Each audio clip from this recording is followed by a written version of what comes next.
kakonan surem satetan padang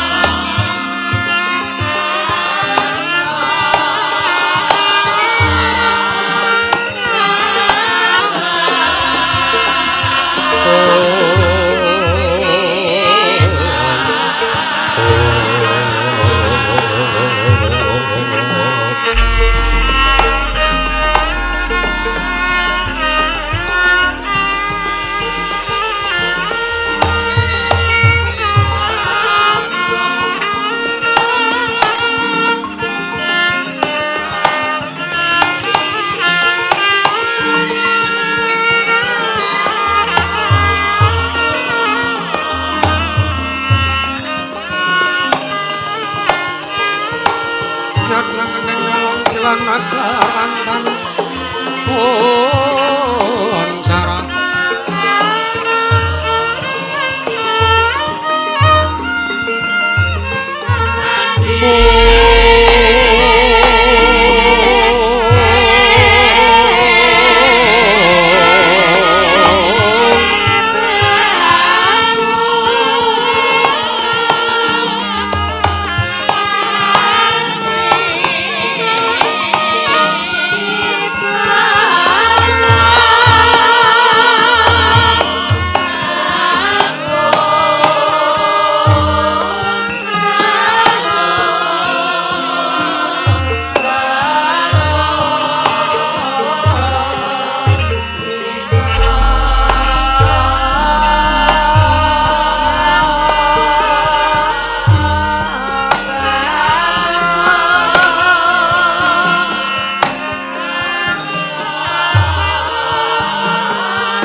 Sinong mati jagat kinari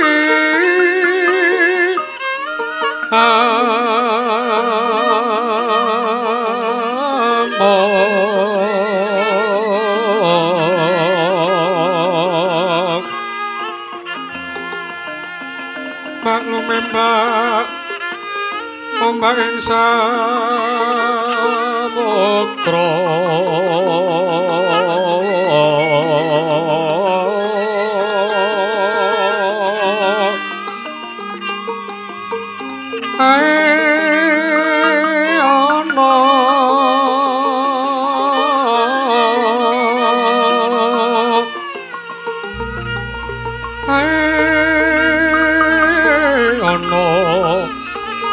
bali lumut tambrek kanggeng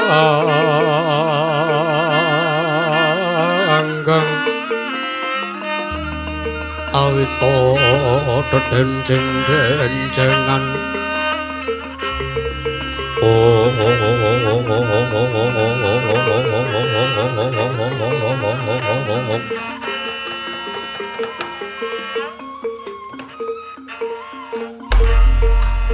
Niwang Sukmana mangaduwi ana sasmin lan ingsun jagat wasisaning Bathara Ungbawana langgeng sinunggi tatanawrat kadangipun Kakang ora mengketa dhisik Yayi Arya Prabu Rukma anggone siadhe ingsun pijana ngarsanipun Kakang padha kanthi raharja sartane prayoga sak sowane siadhi ana ngersanipun Kakang ing Mandura Yayi Arya Prabu Nunamit pasang Kalimantabe tinebena nyiloduri Jomawing tawang towang linepat ning tolak manuk nun mangke Koko Prabu kepareng padu Kanjeng Koko Prabu Basudewa miji dhumateng piswanipun ingkang rayipun Arya Prabu Rukma Sakmangke sowan kula kapiji den caketaken wonten ngarsa padukan Kanjeng Koko Prabu Basudewa wonten negari ing Mandura.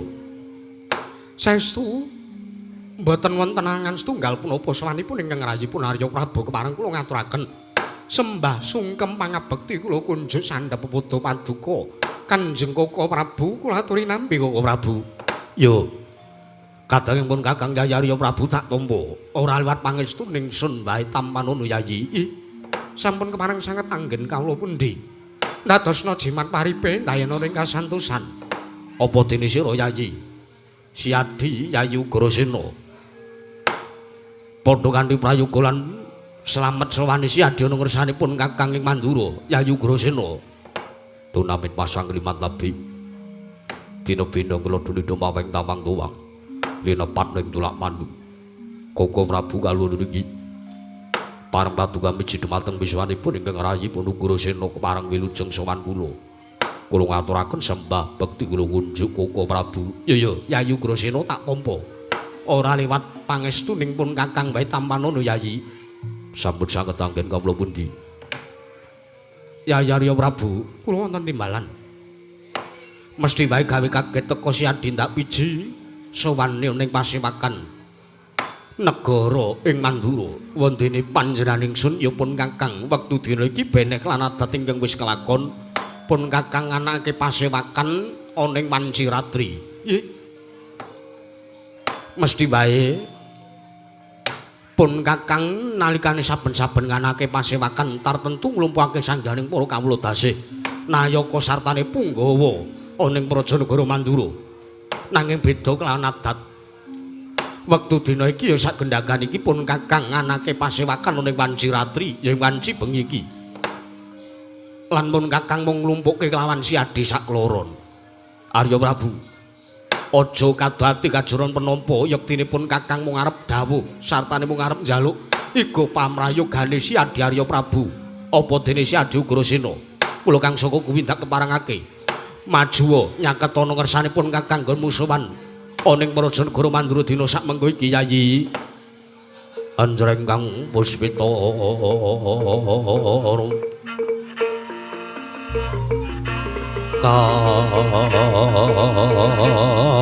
kasilireng samirana mre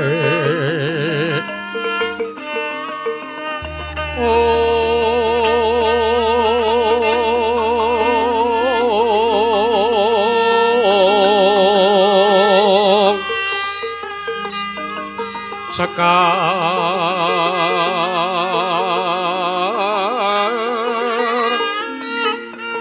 kadung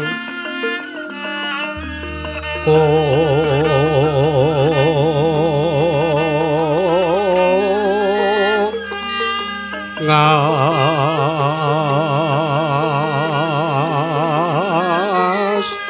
kandhanya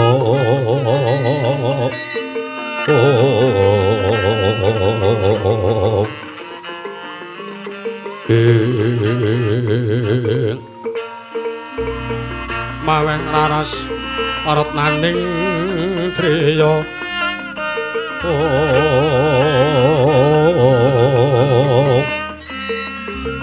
Pun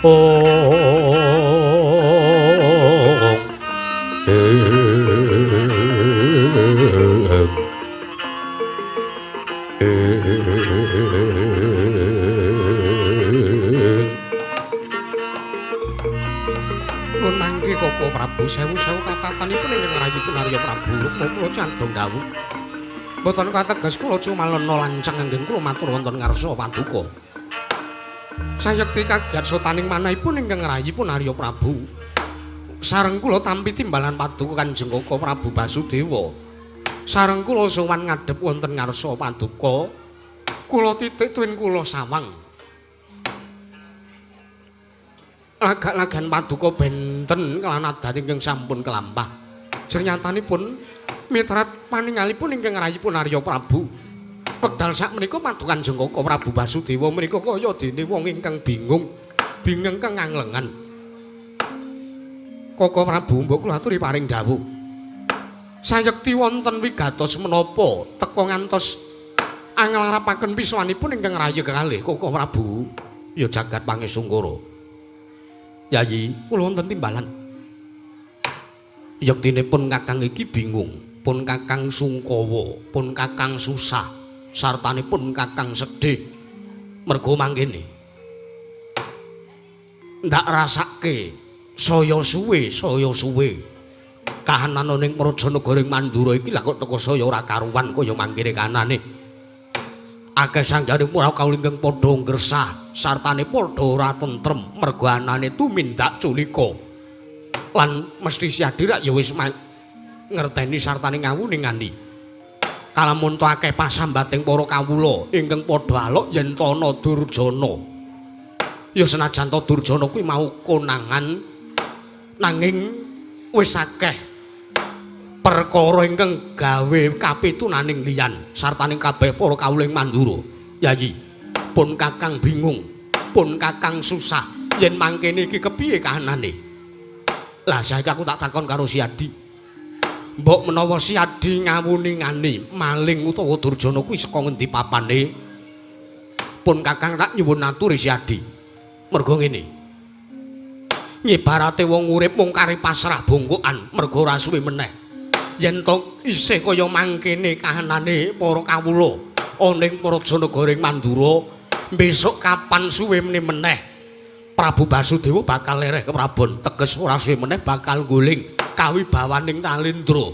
Ya kanalindraning pun Kakang minangka Nalindra ning Prajanagara Mandura.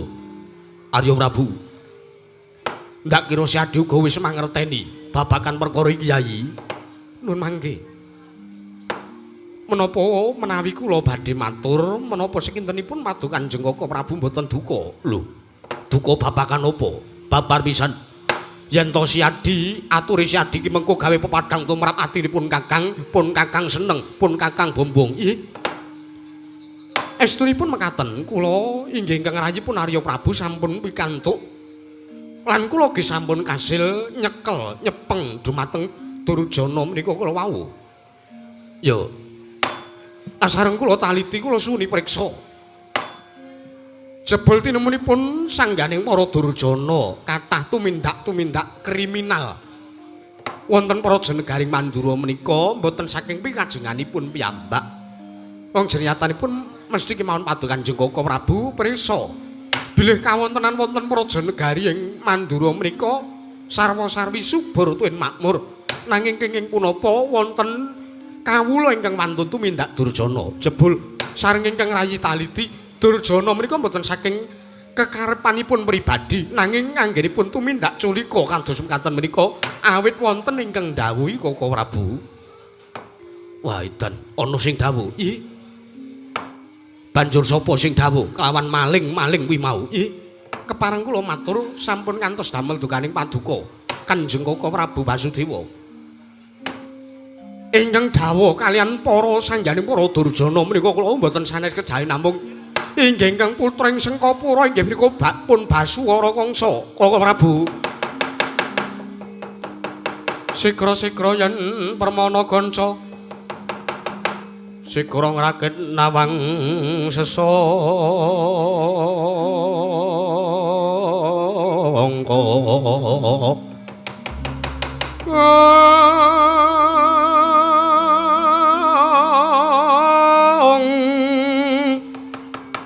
Nalendra marwa sing sang katri gumulung katri gumulung mangrompak ing wadya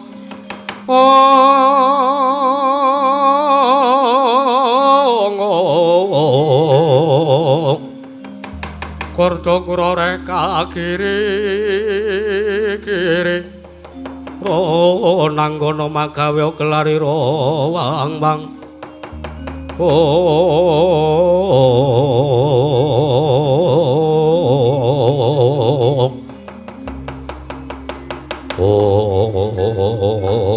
Walah jagat pangestu wayah para jagat.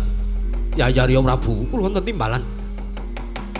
Yen mangkono ora luput nggonku Nandurasa Jubriya lan anakku Basuwara Kangsa.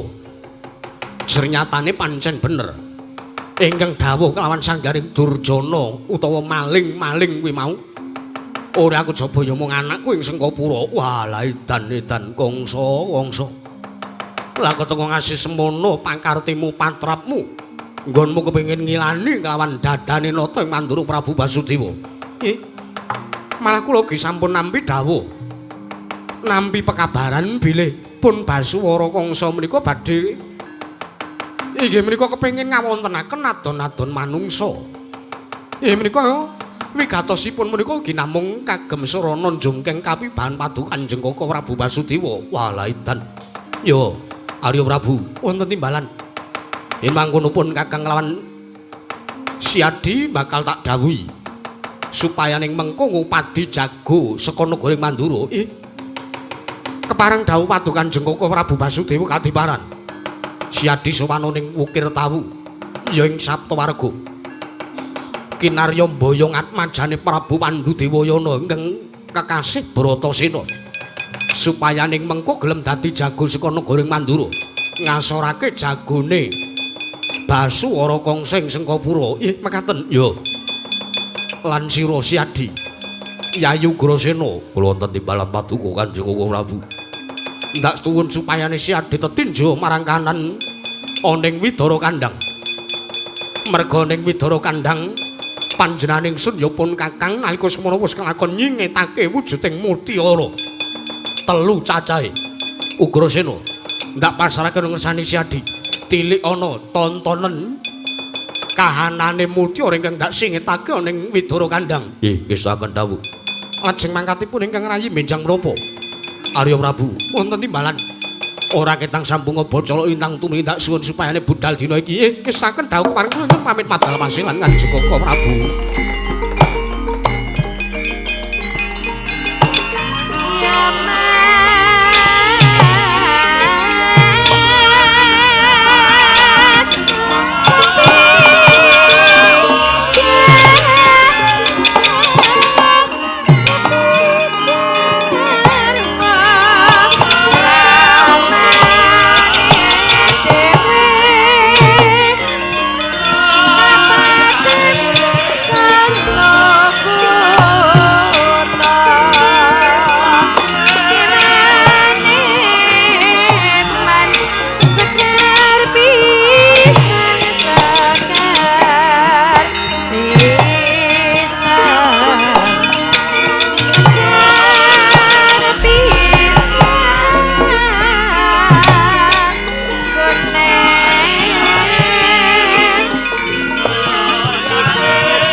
Kangsa lha kok dadi tekane semono kuwi duwe patrap kepengin jungkeng karo kawibawane Ratu Mandura. Ya Kangsa tak pestheke Surasudra jayaning kang rat lebur dening pangastuti Kangsa sak digdaya digdayane barang ala bakal kalah lawan patrap ingkang becik lan laku ingkang utama Basuwara Kangsa.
Pate kangira regalane one naga makekean kumambang katonku mawang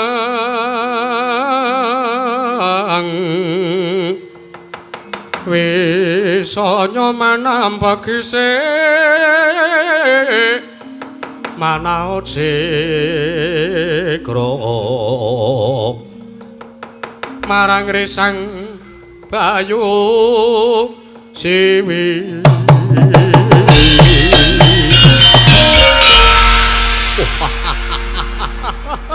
latala Paman Surati Mandra Angger Basuwara Kangsa nimbali ingkang Paman pun Surati Mandra wonten ing madyaning Sengka Kadiwataning Sengkapura nyadong dawuh timbalan paduka Angger Man wonten dawuh lo tak nyuwun priksa Man kados pundi ora iku dadi wong Sengkapura padha nganggo blangkon ning blangkone kaya takir kabeh iki piye karep.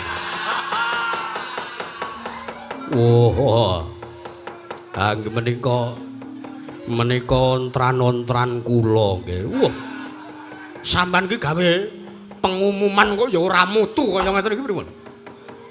Jan-jane dalu niki ingkang kepareng majeng wonten ing Blabar Kawat Kentheng Waja mbabar lelampahan sedalu natas menika. Kadang paduka saking Borobudur pramila kinarya mensinkronasi para pradonga kinenginaken busana kados mekaten nanging sareng sampun dados rembakipun sampun dipun umumaken wonten ing grup jebul tinemunipun ingkang kajibah ngasta dalu niki mbelenjani. Walah. Man, wonten dawuh sanes niku sing ajeng kula rembug. Sanes perkara wiyaga-wiyaga sing kudung wakul sing ajeng kula rembag. Lajeng menapa? Mboten dangu malih. Badhe kelakon anggen kula badhe ngorek-orek dumateng asmanipun Nata Mandura Prabu Basudewa. Kepareng paduka Angger Basuwara Kangsa kados pundi? Paman Suratri Mandra kula aturi tata-tata samapta ing gati sawegengdi. Awit kula mireng kabar bilih negari Mandura sampun pikantuk lan badhe ngupati jago saking negari Mandura man. Lah wis paken dawuh.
lar pandamoncar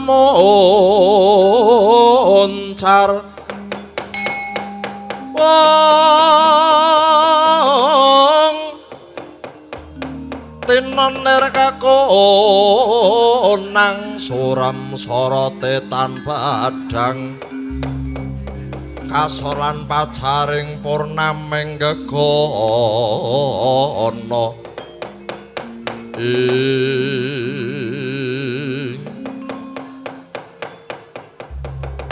mangarcana ma sidhem sekaring bawana langgeng Narayana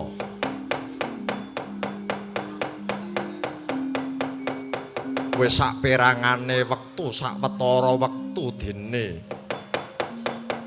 sliramu mangasrama ana ing pertapan Guntarayana saperlune nyecep ngelmu kelawan Resi Padmanabaya aku Narayana tak sawang wis 3 dina katon suntrut gawayamu kang mangka kabeh ngelmu piandelan pusaka wis ndak paringke marang sliramu banjur ana pari gawe apa gage babarna matura marang bapa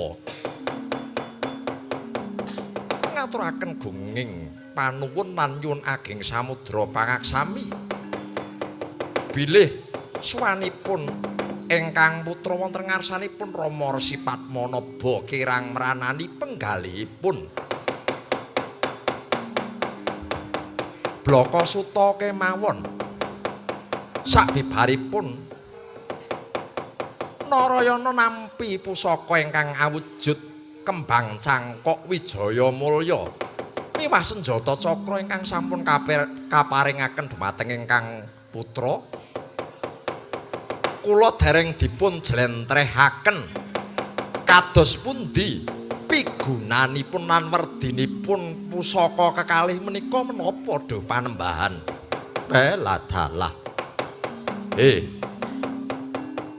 dadya kawruhananmu menawa kembang cangkok wijaya kusuma mono gunane kanggo nguripake wong kang kapralaya durung tiba titi mangsa kalane cangkok wijaya kusuma kuwi mau ndak papanake ana sak njabane daging sak njroning kulitmu Narayana sak mangsa-mangsa ana pawongan kang kapralaya durung tiba titi mangsa kalane bisa mbok uripake kanthi sarana matek mantram sakti sabanjure Narayana senjata cakra kuwi awujud senjata kang wujude bunder banjur pojokane ana wujud jemparing lan cipane pojokane ana 8 kuwi tegese medhar ngelmu sing jenenge ngelmu Hastabrata nanging durung titi mangsa kalane wektu iki bakal tak babar marang sliramu merga ngelmu Hastabrata kuwi bakal kawedhar yen ana ing lakon Makutarama banjur apa sing bakal mbok takokake maneh marang pun bapa Narayana dosang Rama Panembahan kula dereng mangertos dayane senjata cakra bingung manahipun ingkang putra pun Narayana kados pundi kula badhe pitados ampuhipun utawi sektinipun senjata cakra kalian cangkok wijaya kusuma menawi mboten kula jajal kalian salah satunggalipun jalmi kang mangka wonten ing pertapan Guntarayana menika namung wonten bapa panembahan kalian ingkang putra Narayana gonjang kanjing langit kelap-kelap katon lir kencang ing ares resahang maweh gandrung ing weladalah pinter anggonmu nyemoni marang pun bapa. Aku ngerti sing dadi karepmu Narayana. Yen to kowe bakal ngerti ampuh senjata cakra tamakna marang dadane pun Rama Narayana.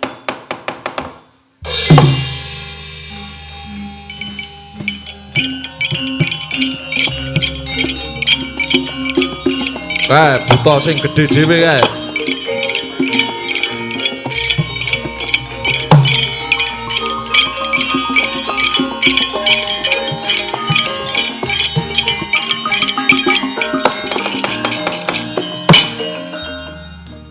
Ngunus pusaka wujud senjata cakra dipun tamakaken dadanipun Sang Begawan Padmanaba bles tumama muncrat kang ludira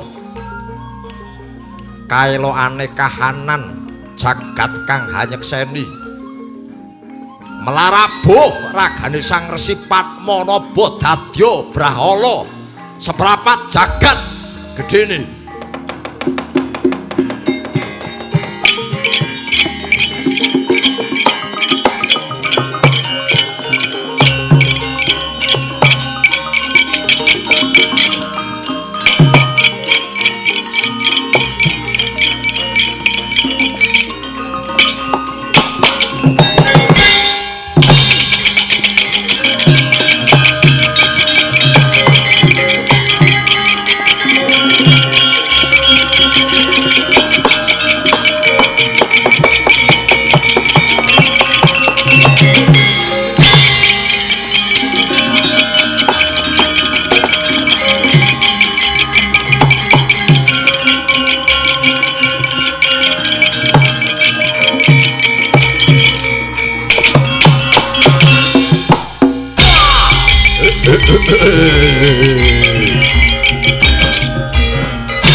Pandhawa tata gati Wisraya Indriyaksa Sara Maruta Pawana Bana Margana Samirana lan Warayang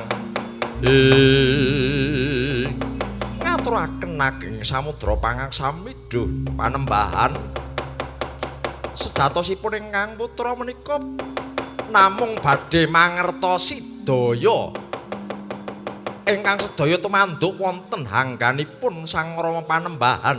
Pancen kowe murid kang lancang Narayana. Ya nanging saka kawegikanmu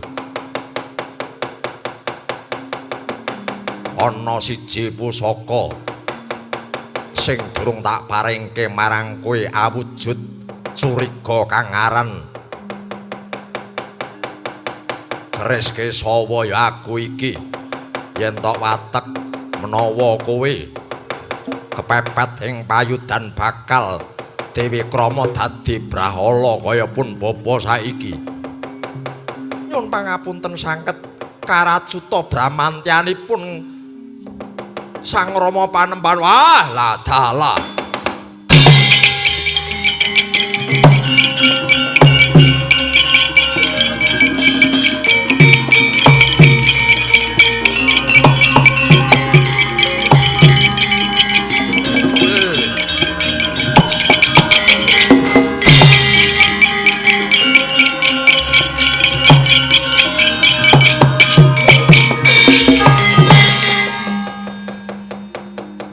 Kabeh kasekten wis ndak paringke marang jeneng sira. Nanging wonten wewangson duh Rama Panembahan. Wonten wangsalan ingkang kedah kula aturaken wonten ngarsanipun Rama Panembahan. Wangsalan kuwi wujude apa?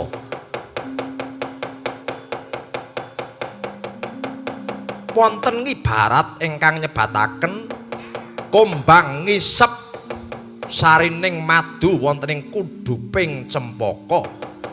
Nanging kombang menika dereng trima. Sak temah kedah hambadok. Sak wit-witipun Kanjeng Rama Panembahan.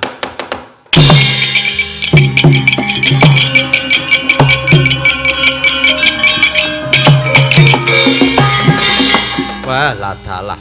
Aku ngerti sing mbok karepke Narayana.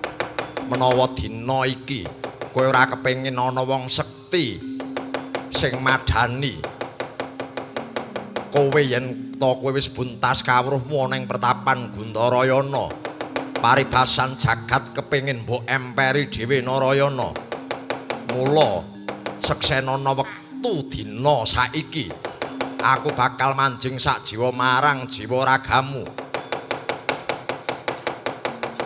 nanging sesuk ana pitukon kang gedhe menawa ana lelakon gojale suta ya kuwi merga karmamu ngunduh saka kedadan ing dina iki Narayana.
Rahina sumubang iwang haruna kadinetrane nganggo rapuh sabdane kukila rengkang negara saketer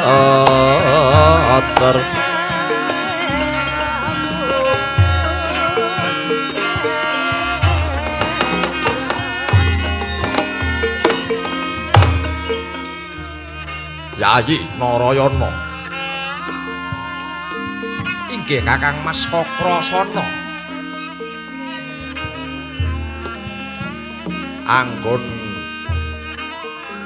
lawan Siadi nganglang jagat malaya bumi mertapa meguru marang pirang-pirang peguron apa entukmu kula sampun kagaduhan wujudipun inggih menika senjata cakra kalian kembang cangkok Wijaya Kusuma miwah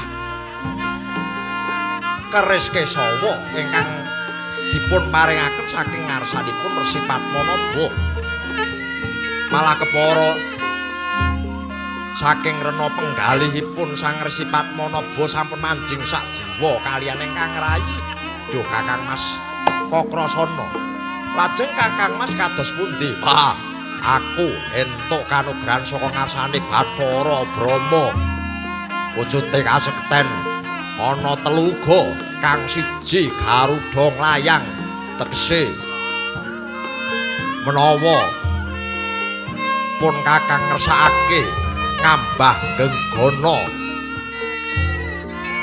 isa mlesat kaya dene manuk mibreng angkasa ingkang angka loro wujude alugara kelawan senjata nanggala kang kedadean saka taksaka naga mekaten Kakang Mas Kakrasana Iya, Yayi. Narayana, kula wonten paring dawuh. Entuk wangsit saka ngarsane Bathara Brahma menawa negara Mandura lagi ana kedadian kang gegirisi merga saka pokal gawene Prabu Kamsa ya Prabu Kangsa Dewa ya Sang Jaka Maruta. Sang Bathara Brahma medharake menawa aku Siadi kelawan Yayi Bratajaya iku sejatine putra Prabu Basudewa nata ing Mandura. Kakang Kakrasana, Kakang Narayana aku melu Kakang.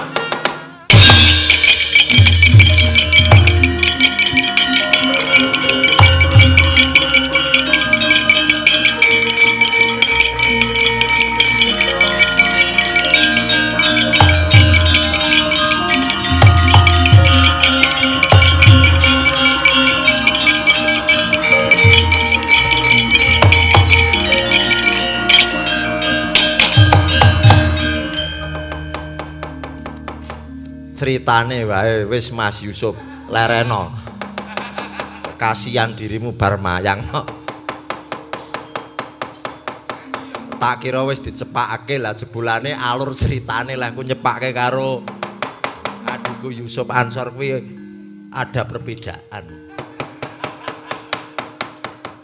Kae Bratajaya ungkep-ungkep nangis mergo ditinggal kalau aku lan Siadi. Karang Yayi Bratajaya menika mboten saged pisah kalian kakang-kakangipun ingkang manis-manis. Yen mekaten ingkang dados dawuh pangandika Kakang Mas Kakrasana lajeng prayoginipun kados pundi? Budal menyang negara Mandura niti priksa kanane ing Praja Mandura Yayi.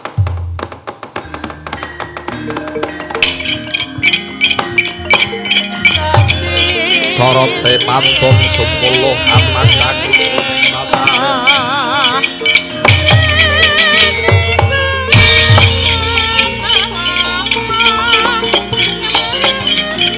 name wadana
Bima soyang kongkara lampah nyoden undha muni yen sak gunung sak pengawu-awu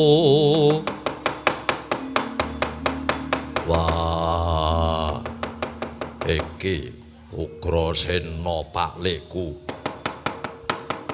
ya mangkono Bratasena adoh saka Mandura mrepeke marang Baratasena ana ing pertapan Saptwarga ana parigawe apa ngene Bratasena wektu dina iki negara Mandura nganakake adon-adon manungsa adon-adon iku sing gawe adicara ora ana liya meneh putra saka garwa Selir Mandura ya kuwi putrane Dewi Maerah kang jejuluk Prabu Kamsa ya Prabu Kangsa Dewa kang dina sak mengko gawe ontran-ontran nganti sak Mandura dadya geger. Mula kang saka kuwi aku iki didhawuhi dening Prabu Basudewa supaya minta sraya marang jeneng sira. Dina iki prapta ning Praja Mandura bakal didadekke jagoning praja tanding kelawan gola-guling Prabu Kangsadewa. Ya kuwi Patih Suratri mantra kang wujud raseksa. Saguh apa ora Bratasena? Wah. Perang wis dadi hobine Werkudara Bratasena. Mula kang saka kuwi tak dherekake sing dadi lagune Paman Ugrasena kage budal Bratasena.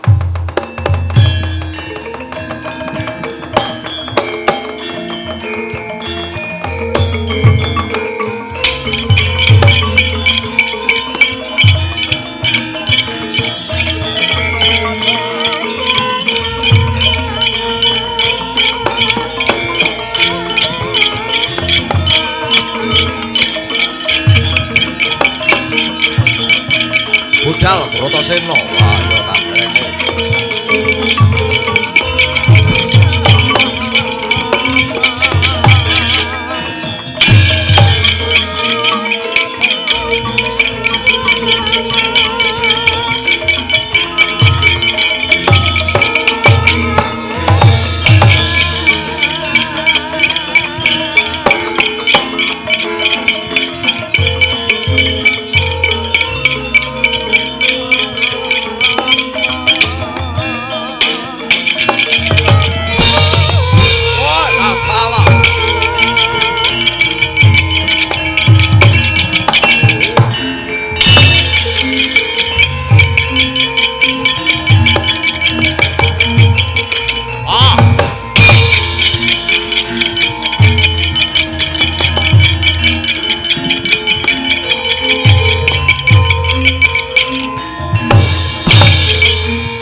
Tata Pandhawa Buta Tata Pandhawa gati wis raya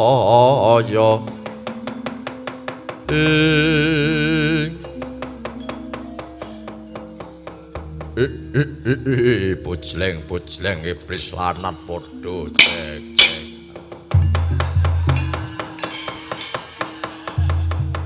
wong Mandura nyata entuk jago. Sapa kowe, Gus? Satriya saka Pertapan Sabdawarga Bratasena aranku kowe sapa? Gola-gule Prabu Kangsadewa jenengku Diktya Kala Surati mantra.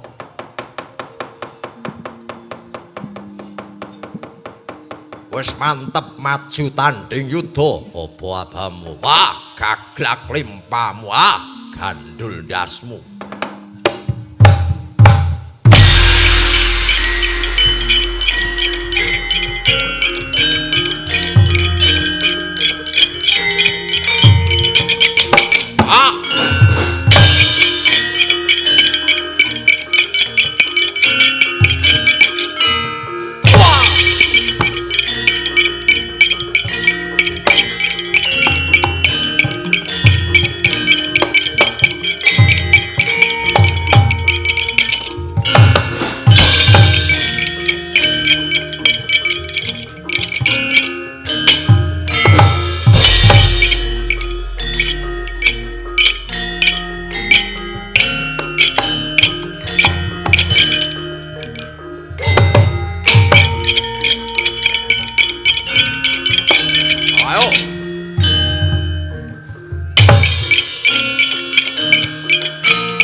edan.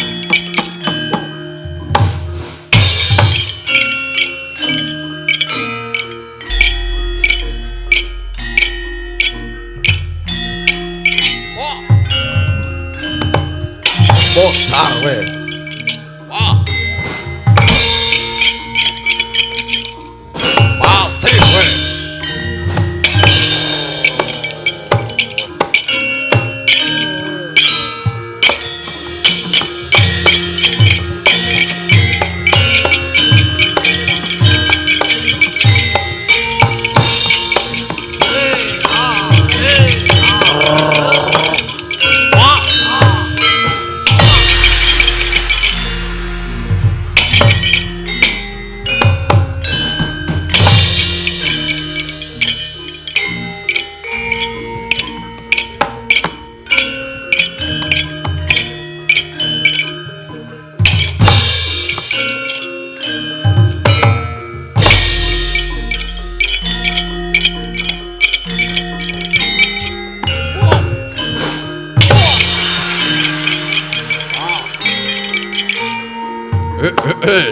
Wah.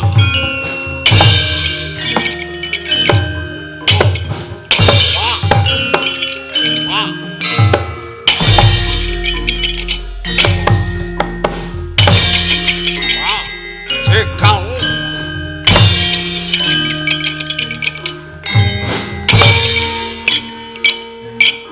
Motar we. Iki calokanmu.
wong Mandura. Turas asline wong Mandura wis bisa tak cekel. Dadya kawruhananmu dina iki wong loro iki disekseni dening jagat bumi langit. Bakal tak pateni tak bekakak kanggo sajen anggonku dadi ratu ing Mandura genteni Rama Prabu Basudewa. Gerculna, gerculna.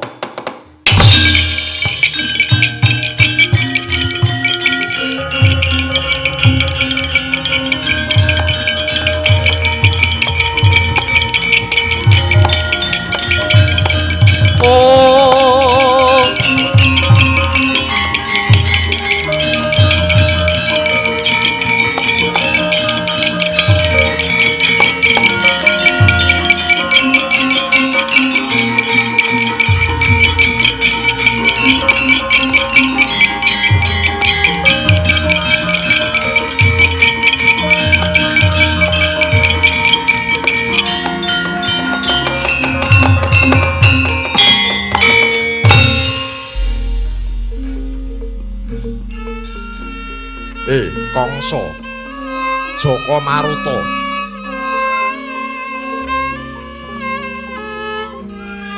tak jaluk Gagecana Sinarayana lan Kakrasana wong loro kuwi ora ngerti apa-apa. Wah, ora peduli. Narayana karo Kakrasana kuwi uga klebu turasing Rama Prabu Basudewa ora wurung. Besuke mung bakal ngridu anggone Kangsa Dewa madeg ratu ning Praja Mandura. Nggih. Menawa entuk sing mbok pateni pun Rama wae. Wis tak pasrahke jiwa ragaku kanggo lirune wong sakloron ya kuwi Sinarayana lan Kakrasana. Nanging Gage Luwarna nggir pun Rama njaluk ngapura yen to rikala semana pun Rama wis apus krama marang sira. Sira ndak wisuda tanpa nganake upacara kang ning kono ana seksi lan surat kekancingan. Mula tak jaluk Kangsa sineksen jagat saisine. Praja Mandura wektu dina iki bakal tak pisungsungke marang kowe peken lungguwa dadi ratu ana ing Praja Mandura nggir. Kangsa Dewa ora peduli. Wela dalah. Kowe dadi wong tuwa ora adil karo anak. Wis mentala karo ibuku. Mitenah marang ibuku menawa ibuku sedeng kang mangka. Berteke kowe wong lanang sing ora gelem tanggung jawab. Ming pengine enake tok nanging anake mbok guwang Basudewa nadyan dikaya ngapa anakmu wong loro iki bakal mati saka tanganku. Bocap rikala semanten saking katebian Dewi Bratajaya bengak-bengok madosi ingkang raka Raden Kakrasana kaliyan Narayana. Dasar wanitya ingkang sulistya ing warna. Satemah malik peningale Sang Kangsa Dewa kepranan marang sulistyane. Sang Bratajaya kala wau saya kendho pangrengkuwe. Raden Kangsa Dewa dhumateng satriya sakloron tanggap ing sasmita. Saknalika Raden Kakrasana ngunus pusaka Kyai Nenggala.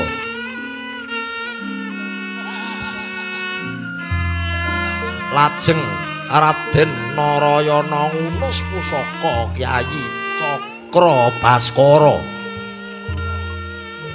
Wis tiba wahyaning mangsa kala telas tulise. Endi gaman ki? Telas tulise Sang Prabu Kangsadewa pejah saknalika dadya rabuk ing bumi Mandura.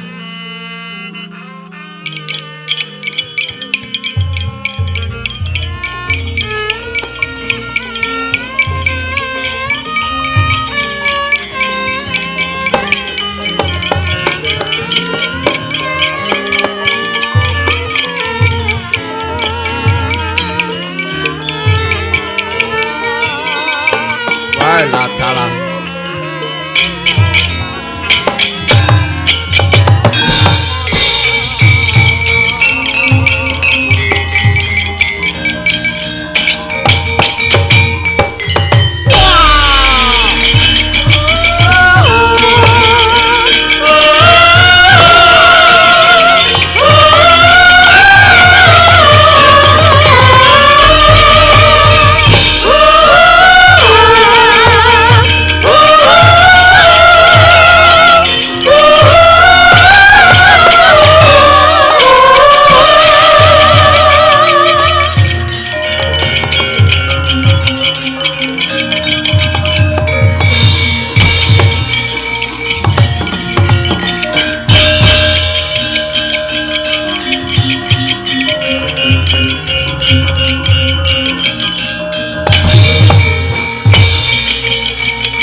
Aduh. Baru jam 00.00 kok lakonnya sampun telas.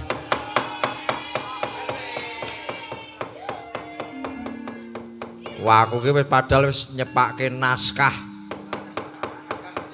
Wis tak PDF ki kira-kira ana 150 lembar nanging mergo izin saka Polsek kuwi ming antarane tekan jam 12. Mentok-mentoke tekan jam 1. Ya sudahlah. Apa mau dikata? Ndara Werkudara. Werkudara ndiasmu kuwi. Maksud kula niku Ndara Bratasena. Mula kowe iki jare dadi pengajar gaweanmu ming ngarit ayo. Hasilane kaya ngono. Jebul penak ngarit tembangane mayang. Lambemu truk ngarit iso bres mulai mayang kesel. Nyekel wayang enting-enting rumah saya kurang bobot, kurang sekti ngono.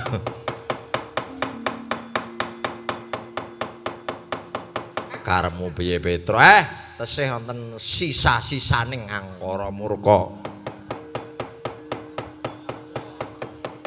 Wayange ora dijepake. Sipat barat kemawon, lajeng tayungan. Sing ngendang sapa ta iki? Oh, duet mawut.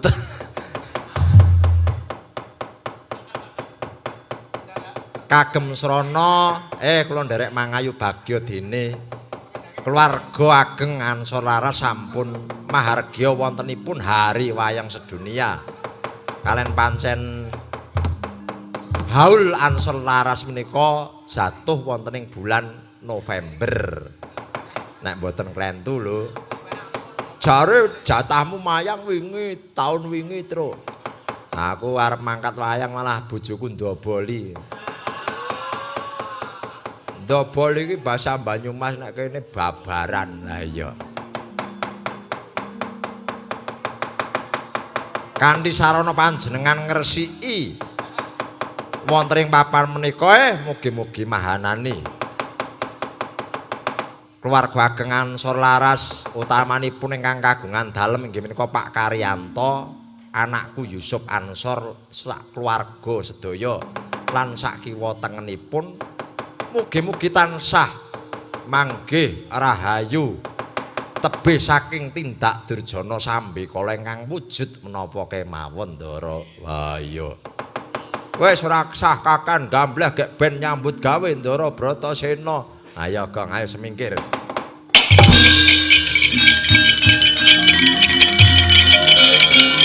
Barang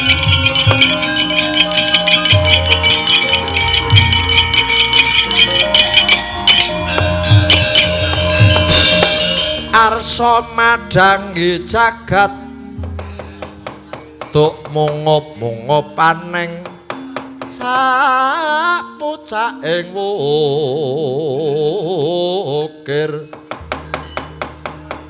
merbapak bang sumirat kena sorate surya mega lan gunung